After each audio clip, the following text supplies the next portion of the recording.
1984, conférence à Niamey, Niger. Je crois que le mal que l'occupant nous a fait n'est pas encore guéri. Voilà le fond du problème. L'aliénation culturelle finit par être partie intégrante de notre substance, de notre âme.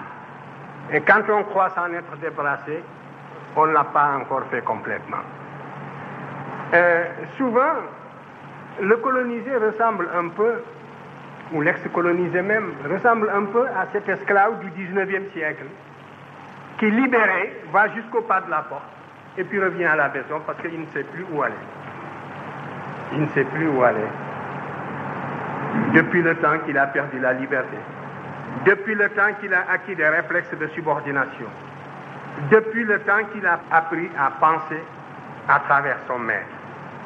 C'est un peu ce qui est arrivé aussi à l'intelligentsia africaine dans son ensemble.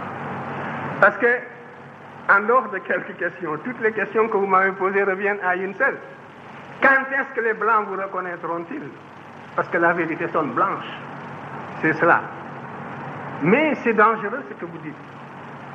Parce que, si réellement l'égalité intellectuelle est tangible, l'Afrique devrait, sur des thèmes controversés, être capable d'accéder à la vérité par sa propre investigation intellectuelle, se maintenir à cette vérité jusqu'à ce que l'humanité sache que l'Afrique ne sera plus frustrée, que les idéologues perdront leur temps parce qu'ils ont rencontré des intelligences égales qui peuvent leur tenir tête sur le plan de la recherche de la vérité.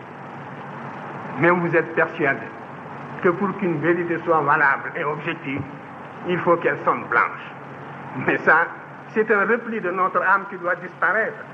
Et ce sont justement les Blancs qui vont nous y aider. Moi, si je n'étais pas intimement persuadé de l'égalité des races, si je n'étais pas intimement persuadé de la capacité de chaque race de mener sa destinée intellectuelle et culturelle, mais je serais déçu. Que ferions-nous dans le monde s'il y avait réellement cette hiérarchisation intellectuelle? Mais il faudrait s'attendre à une disparition d'une manière ou d'une autre. Parce que le conflit, il est partout, il est à tous les niveaux, il est dans tous ces débats, il est jusque dans nos relations internationales les plus feutrées. Nous menons et on mène contre nous le combat le plus violent même que celui qui a conduit à la disparition de certaines espèces. Et il faut justement que votre sagacité intellectuelle aille jusque-là. Alors, donc, toutes les questions que vous m'avez posées reviennent à peu près à la même. Les Blancs vous nient, ils ne vous ont pas encore répondu.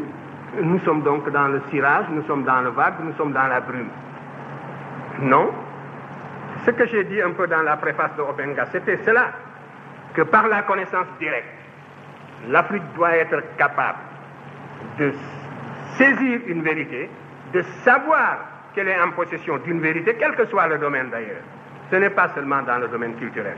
Et de se maintenir au niveau de cette vérité en prenant des mesures conservatoires jusqu'à ce que tout le monde joue le même jeu, jusqu'à ce que l'on sache que la supercherie est finie.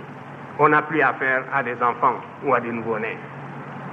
Mais c'est là à la fois une réaction intellectuelle, une réaction culturelle. Ça demande la mobilisation de toutes les capacités de l'être, un être qui, abstraction faite de son aliénation, a les mêmes capacités que n'importe quel autre être. Alors, regardez, dès que vous parlez de patrimoine culturel, la gauche occidentale et la droite se touchent. Et souvent, la gauche est plus minable que la droite. Faites l'expérience. On vous accorde l'égalité abstraite, mais l'idée que des nègres aient pu connaître une promotion historique dans le passé leur est réfractaire. Ils sont réfractaires à cette idée. Et parce que leur formation intellectuelle tardivement acquise se situe à un niveau très superficiel, au niveau du cortex, au niveau de l'intellect. Mais la formation qu'ils ont reçue tous dans leur plus tendre enfance, les clichés auxquels ils sont habitués dans leur environnement d'enfance, les caricatures et tout, comme je vous le montrais ici, aussi dans le monde méridional, c'était l'inverse. Tout cela les empêchait, les rendait aveugles n'est-ce pas, pour observer des vérités comme celles que nous leur opposions. Par conséquent, il n'y a qu'un seul salut, c'est la connaissance directe. Et aucune paresse ne pourra nous dispenser de cet effort. Il faudra absolument acquérir la connaissance directe. À formation égale, la vérité triomphe. Formez-vous, armez-vous de science jusqu'aux dents, c'est ce que j'ai dit à Obenga, et arrachez votre patrimoine culturel. Alors, traînez-moi dans la boue si, quand vous arriverez à cette connaissance directe, vous découvrez que mes arguments sont inconsistants. C'est cela. Mais il n'y a pas d'autre voie.